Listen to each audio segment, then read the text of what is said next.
আজকে সকালে ঘুম থেকে উঠে দেখি আকাশটা মেঘলা হয়ে যাচ্ছে আর ঘর বারান্দার অবস্থাটাও অন্যরকম, কারণ আজকে ভোরে একটু ঝড় বৃষ্টি হয়েছিল আর এখানে লেবু গাছটা তুলসী গাছটাও ভেঙে গিয়েছে।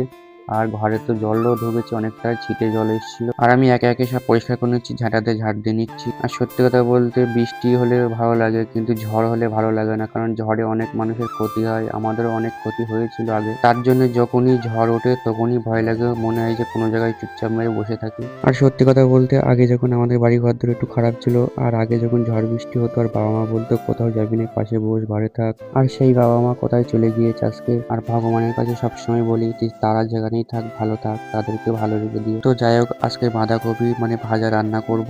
আর বাঁধাকপিটা বাঁচতে বাঁচতে আমার একটু হাতটা কেটে গিয়েছে, রক্ত বার হচ্ছে। আর আমি একটা বাঁধাকপির পাতা নিয়ে একটু রক্তটা মুছিয়ে নিলাম, মানে খুব জ্বালা করছে। তো কেটে গেলেও কিছু করার নেই, এখন ভাজা কটা করতে হবে, রান্না করতে হবে, আবার তাড়াতাড়ি একটু রান্নাটা করে খেতে হবে, একটু লেট হয়ে যাচ্ছে। সত্যি কথা বলতে আগে অভাব ছিল ঠিকই, কিন্তু আনন্দ সুখ সবকিছুই ছিল। আর এখন একটু সুখ থাকলেও সেই আনন্দটা নেই। যার জীবনে বাবা মা নেই তার জীবনে সুখ শান্তি বলে কিছুই থাকে না। যখন নিজেদের রান্না নিজেরা করে খেতে হবে, নিজেদের কাজ করে নিজেরাই খেতে হবে, তখন সুখ আনন্দ থাকেই না। তো যাই হোক বন্ধুরা, তোমাদের সাথে কথা বলতে বলতে রান্নাটা প্রায় হয়ে যাওয়ার জুত হয়েছে। আর রান্না করতে করতে বাবা মার কথা ভাবছি যে তাদের কাছে খাওয়ার আবদার করলে কত কিছু বানিয়ে খাওয়াতো আগে। পৃথিবীর সব থেকে সুন্দর জিনিস কি জানো?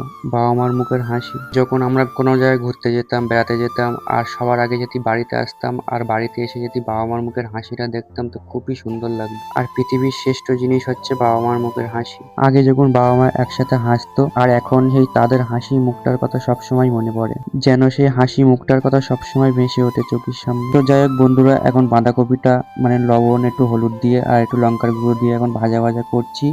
আর দেখো ভাজাটা প্রায় হয়ে গিয়েছে। তো এই বাঁধাকপি ভাজাটা কেমন হয়েছে তোমরা বন্ধুরা কমেন্টে অবশ্যই বলবে। খেতে বসে গিয়েছি আর আজকে রান্না করেছি বাঁধাকপি ভাজা, ডিম ভাজা। তো এটা দিয়েই আজকে খাচ্ছি দুপুরে। তো যাই হোক বন্ধুরা, একটু ভালোবাসা সাপোর্ট করো। আমার ভিডিওটা যদি ফেসবুক থেকে দেখে থাকো তাহলে আমাকে ফলো করে দিও। আর আমার ভিডিও ইউটিউবেও ছাড়া আছে, বাবুসোনা দাস স্যাড বয়, ওখান থেকে গিয়ে আমাকে সাবস্ক্রাইব করে দিও। তো আমার খাওয়া দাওয়া হয়ে গিয়েছে আর আমি এখন সব ঘর বাড়িগুলো একটু গুছিয়ে নিচ্ছি। আর আজকের ভিডিও এই পর্যন্ত।